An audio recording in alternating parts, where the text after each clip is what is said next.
According to the theory of evolution, over the passage of eons, all living things descended from one another by means of gradual changes.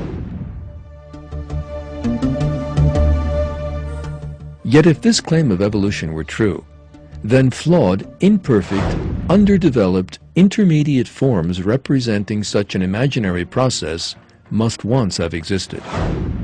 For example, half-fish and half-reptilian creatures must once have existed, having acquired certain reptilian characteristics while still retaining fish-like ones.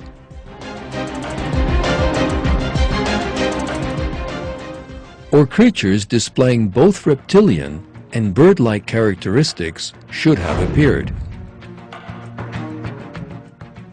Furthermore, there must have been millions, even billions more of these intermediate forms than existing species.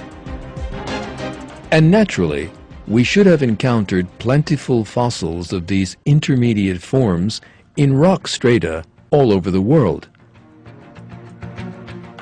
As a result, all the museums in the world should have been displaying fossils of half-fish, half-reptiles, half-reptile, half-birds, semi-finned, semi-tailed, half-winged, half-legged, eyeless, earless, one-eyed, one-eared life forms, all imperfect and deficient in some way.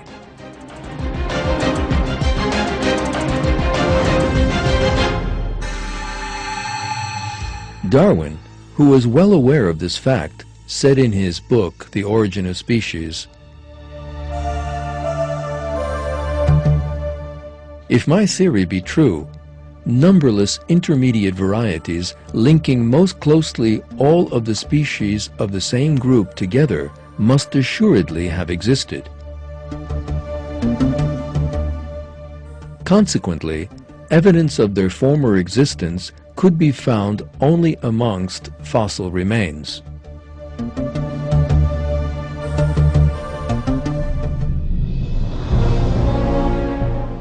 When we look at the fossil record, however, we see no intermediate forms at all. On the contrary, we encounter fully formed, flawless, complex, and perfect life forms. Those that have not gone extinct are no different from those living today.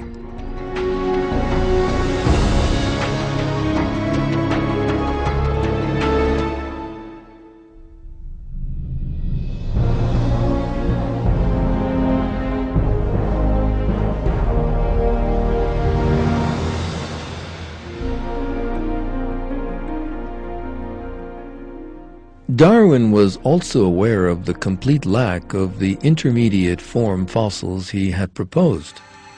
In fact, he even predicted that this would represent a major stumbling block for his theory.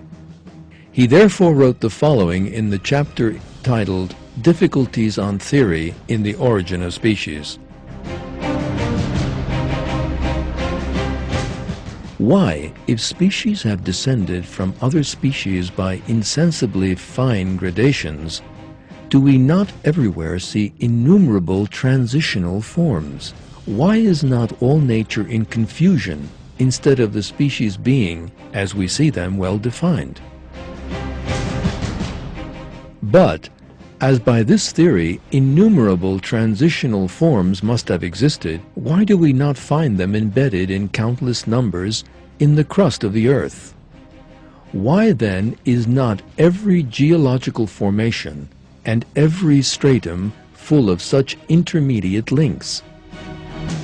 Geology assuredly does not reveal any such finely graduated organic chain, and this perhaps is the most obvious and gravest objection which can be urged against my theory.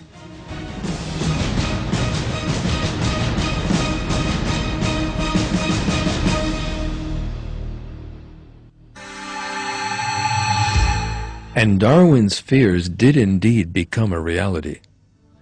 For some 150 years now, evolutionists have been digging through the Earth's geologic strata, but have not encountered even one single intermediate form, of which there should, according to their own calculations, be trillions. Fictitious and deceptive concepts produced by evolutionists, such as primitive life forms, gradual evolution, transition among species, intermediate forms, and missing links, have been consigned to the realm of myth by living fossils.